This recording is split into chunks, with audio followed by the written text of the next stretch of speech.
Hi, my name is Nathan, and this is the Full Force Combat in collaboration with Undeniable Fight Night 1. Currently filling in for Dan, who's lead commentator and has been promoting the event alongside Alex. And I am delighted to be joined by Liam Molyneux, who's fighting Ryan Howard September 27th. So, first off, Liam, just off, tell us a bit about yourself and how you ended up getting into combat sports and what's led you to the hybrid boxing organization.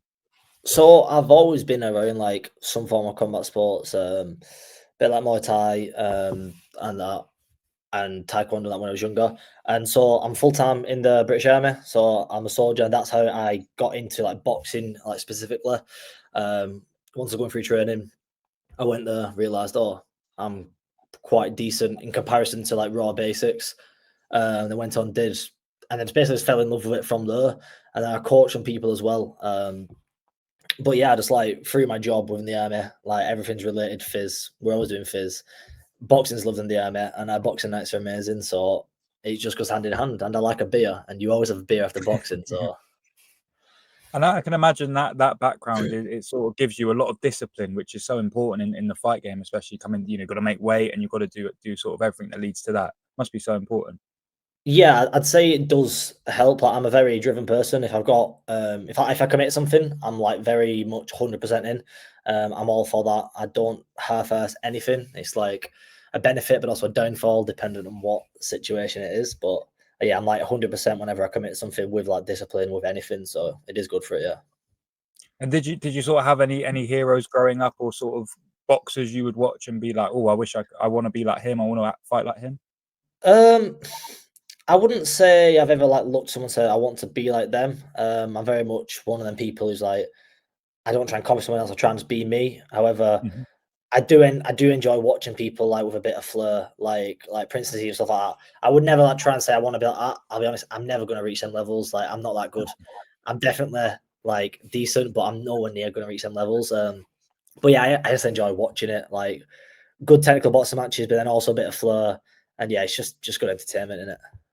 Were you going to try and bring that flair to the fight night on the 27th? Um, I don't know. I have like sometimes in the past, and sometimes I've not.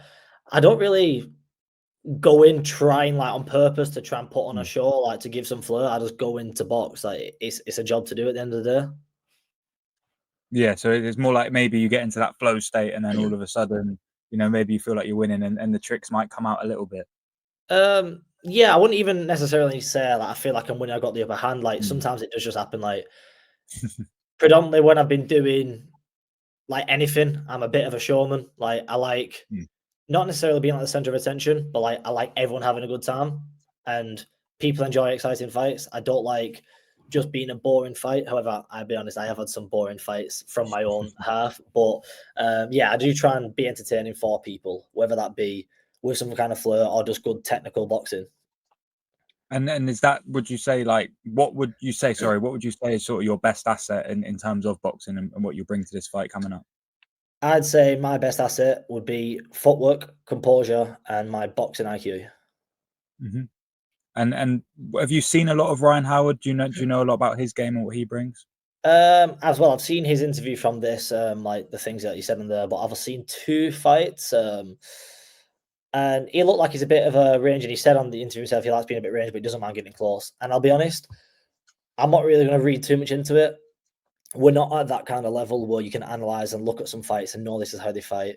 We're not at that Mhm. level. Like you just got to accept it. Don't try and be someone you're not. I'm just going to go in, fight my fight, and then have several pints of Guinness afterwards. And is that and how do you see it going? Do you see you sort of asserting yourself on there and getting yourself the win? Definitely, yeah. So I think for this fight, like for a lot of people who've seen me fight, like friends, coaches, I know Steve's like helping with the event. I've boxed in WCU before. I think everyone who's ever seen me box before is going to be a little bit surprised by how I approach this. I don't want to like let too much stuff out the bag, but I do think everyone, even like closest friends and that, everyone is going to be very surprised about how I'm going to be on this night. And what is sort of your motivation to fight? What's your reason why you're doing this? So this specific event, I like I said, I was trying to do it as like jujitsu on it, but Mhm. that fell through. And then I got asked to want to box. I was actually at the time in Ibiza, drinking strawberry daiquiris. So, and then I was like, I told myself I'm not going to box this year. So I've not been training prior to this. I mean, I've still been like fit. I train like twice a day most days just because I enjoy fizz. But boxing wise, I've not been training. And I said I wasn't going to box for the rest of the year. And I spoke to my mates, and one of them, my best mate Danny, who's going to be in my corner on the night, he said that I shouldn't fight because I'd done like no boxing training that for this. And this is like the first time he's ever told me not to take a fight, because I've always like just take anything. I'm not really bothered. It's just like a fight at the end of the day. And I think I got like a little bit of a chip on my shoulder myself. I was drunk at the time, but I set a reminder on my phone for the day after. At 10:30, I remember it.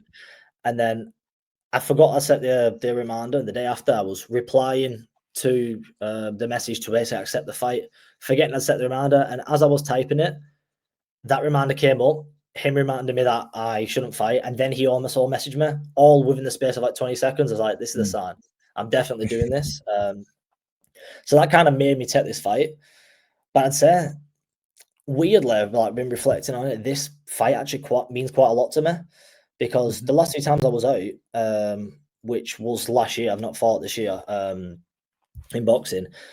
I actually lost my last 2 fights. One was in the prize fighter in the final, and then the other one I stepped in like a week prior. I was like the lighter guy, and I wasn't getting out boxing both of them. I just mentally gave up, like on both of them, and I was completely aware, wasn't injured and all that.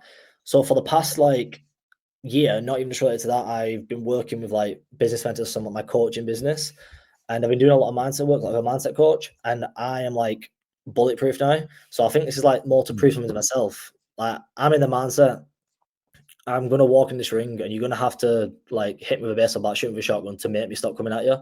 Like, I don't think there's a way that I'm ever gonna be stopping in there. Yeah, that is lovely stuff. And it does that sort of combination of that serious reason why, and then that little bit of sort of banter with your coach, with that, or with the guy in your corner, with that, does that almost make this a perfect storm, that you've got a real serious reason? It's also like, look, I'm going to prove you wrong as well. Yeah, I guess so, because I'll like any of the fights I've done, like I said, I like being entertaining for people, and I've never gone in like I'm never even this like I won't badmouth anyone. It's not my kind of vibe, and I've never really gone in with a serious reason for doing it apart from I just enjoy fighting. Like, I enjoy boxing, but this time I still enjoy it, and that's the reason I'm taking the fight as well.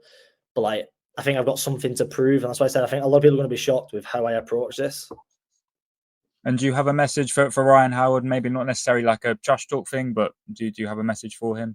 No, not really. I said, but obviously, he's been training for this fight, so I hope he's going to train. It's gone well. My short camp has gone well as well. But yeah, we'll just have fun. We'll have a beer afterwards. There's no bad blood. If he said he likes a little bit short on knees, it's pretty much impossible to rattle me. But if I end up rattling you just don't take anything personally. But yeah, it's just a fight. Let's have a beer at the end of it. And yeah, he seems like a good lad. And it's sort of a new worldwide recognized discipline that's sanctioned by the Hybrid Box Organization. It is sort of this is a historic event coming up. And what do you want to achieve in hybrid boxing? I'll be honest, I've not thought that far ahead because I didn't have an intention to fight on this originally. I haven't thought that far ahead. However, I wouldn't put like a limit on it. I wouldn't say I want to achieve X, Y, and Z, but I wouldn't turn my nose at it. Who knows where it can lead? No, perfect. And what does it mean to fight on this sort of, this is a debut card for hybrid boxing. So how excited are you to fight on it? I am actually really excited just because it's something different, isn't it? Like, Mm, I've boxed before. People have seen boxing before. It's a multidisciplined event, and all the people who've got coming, like, they'll be interested to watch like the jiu-jitsu, the K1, the bare knuckle, and like professional through amateur within the hybrid. But it's just something different. Like, you can say you've done it, and I always say I want to leave some form of like mark on the world in 20 mm, like million years or whatever. And this technically is like as minuscule as it might be. Say you only ever had one fight, but like this is there, like it's in the history book, so it's mm. like a mark for your name forever. And obviously you've been training. What, any sponsors, gyms, training partners you want to shout out here? Well, yeah, I guess I'll shout out Danny, who said that, Danny Yates, who's also fighting WCU next month for a title, which I'm excited for him. But I've got a nutritionist, thinking a nutritionist, the boxing nutritionist. I've been doing some S&C from Adam Lusby, a Scottish guy, and then Jim has been training at City of Hereford Boxing Gym. But yeah, just all my friends, family, everyone who's just coming watching, like, and everyone who's going to be there who doesn't even know me. just thanks, because the more people there, the more us fighters enjoy it. Or that's what I think. The more people there, the better atmosphere. It's just got to be a good event, isn't it? So yeah, just thanks to everyone. And how can the fans find you on social media? Liam Molyneux Fitness. That is my coaching page, because I like do all my coaching and box coaching for other people. I mean, my personal one's just Liam Molyneux. You pretty much find them both. Good luck spelling my last name, but they sound there, yeah. It's on here for the people to see. No, well, thank you for your time, Liam, and best of luck next Saturday. Thank you very much. Have a good evening.